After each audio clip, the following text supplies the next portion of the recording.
بسم اللہ الرحمن الرحیم۔ برادران اسلام، آج کل آپ نے دیکھا ہوگا ہمارے ہاں اگر کسی کو منصب مل جاتا ہے، نوکری مل جاتی ہے، اقتدار مل جاتا ہے، تو وہ بیچارہ رب ذوالجلال تقدس و تعالی کا در چھوڑ کر کسی ڈھیری پر جاتا ہے، درگاہ پر، مزار پر، آستانے پر، قبر پر جاتا ہے۔ کس لیے؟ بطور شکر کے چادر چڑھانے، کھانا تقسیم کرنے، نظر بانٹنے۔ اللہ المستعان۔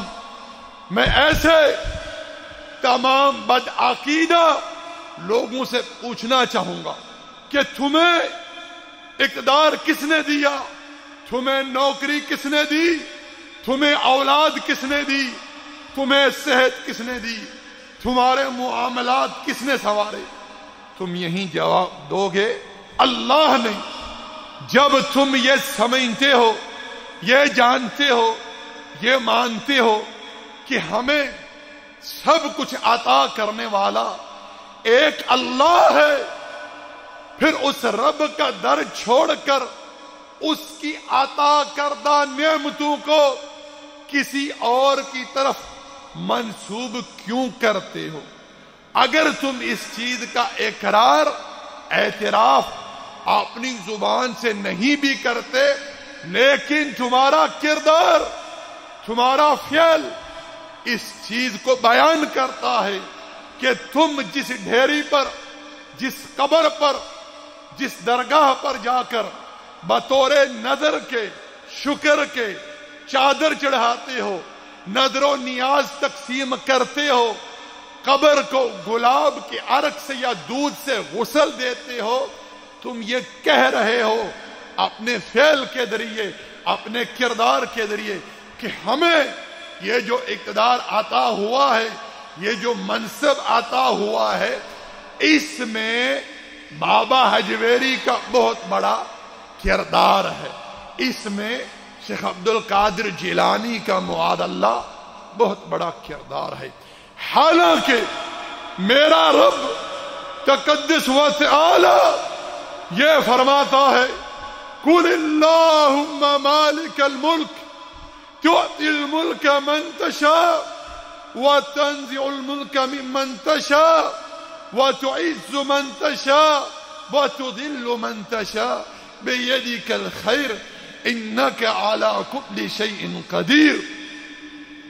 پیارے پیغمبر اعلان فرما دیجئے تمام اولین کے لیے، آخرین کے لیے، اے اللہ ہر شے کی ملکیت تیرے ہی لیے ہے، تو ہی ہر شے کا مالک ہے، ہر قسم کی بادشاہت تیرے ہی لیے ہے، تو ہی شہنشاہ اکبر ہے، تو جسے چاہتا ہے ملک عطا کرتا ہے، جس سے چاہتا ہے جب چاہتا ہے چھین لیتا ہے، جسے چاہتا ہے عزت عطا کرتا ہے، اور جسے چاہتا ہے ذلت کی پسپائیوں میں گرا دیتا ہے۔ ہر شے کا اختیار تیرے ہی ہاتھ میں ہے۔ رب ذوالجلال تقدس و تعالی نے ایک مقام پر ارشاد فرمایا للہ ملک السماوات والارض یخلق ما یشاء۔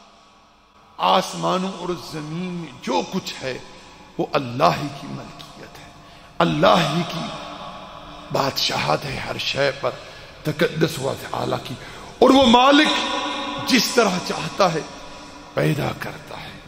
اللہ کے رسول صلی اللہ علیہ وسلم جب نماز سے فارغ ہوتے تو یہ کہا کرتے تھے اللہم لا مانع لما اعطیت ولا معطی لما منعت۔ اے اللہ تو جسے چاہے عطا کرے، تیری عطا کو کوئی روک نہیں سکتا، اور جس سے مالک تو روک لے اسے کوئی عطا نہیں کر سکتا۔ اے اللہ کے بندو، اس کائنات میں ہر شے عطا کرنے والا ایک اللہ ہے، اور اس بات کو بھی اپنے ذہن میں رکھ لو اللہ اپنی مخلوق کو عطا کرنے کے لیے کسی سفارشی کا، کسی کی شفاعت کا قطعی طور پر محتاج نہیں ہے۔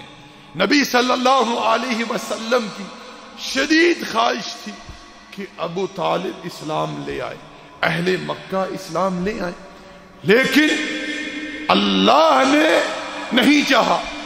اور کیا ارشاد فرمایا؟ انک لا تہدی من احببت ولکن اللہ یہدی من یشاء۔ پیارے پیغمبر، آپ جسے چاہیں، جس کے لیے پسند کریں، یا جو آپ کے نزدیک محبوب ہو، آپ اپنی مرضی سے کسی کو ہدایت نہیں دے سکتے۔ اللہ ہی ہدایت عطا کرتا ہے جسے وہ چاہتا ہے، اور وہ جل وعلا ہدایت پانے والے سینوں کو جانتا ہے۔ اللہ نے چاہا تو بلال کو دے دی، نہیں چاہا تو ابو طالب کو نہیں دی، چاہا تو سلمان فارسی کو دے دی، نہیں چاہا تو ابو لہب کو نہیں دی۔ کیوں؟ یہدی من یشاء، وہ جسے چاہتا ہے جل وعلا ہدایت عطا کرتا ہے۔ اسی طرح وہ جسے چاہتا ہے ملک عطا کرتا ہے، جس سے چاہتا ہے چھین لیتا ہے، اس سے کوئی سوال نہیں کر سکتا جل وعلا سے۔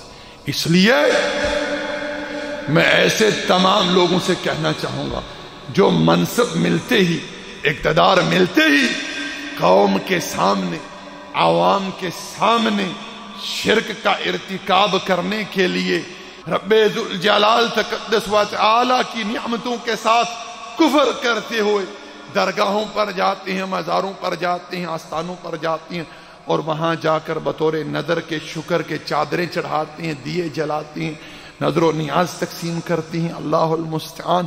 مسلمانوں، یہ شرک ہے، اور شرک اکبر ہے، کیونکہ چادر وہاں جو چڑھائی جاتی ہے وہ خالی چادر نہیں ہوتی، وہ بطور نظر کے چڑھائی جاتی ہے، اور نظر عبادت ہے، اور عبادت حق ایک اللہ کا ہے تقدس و تعالی کا۔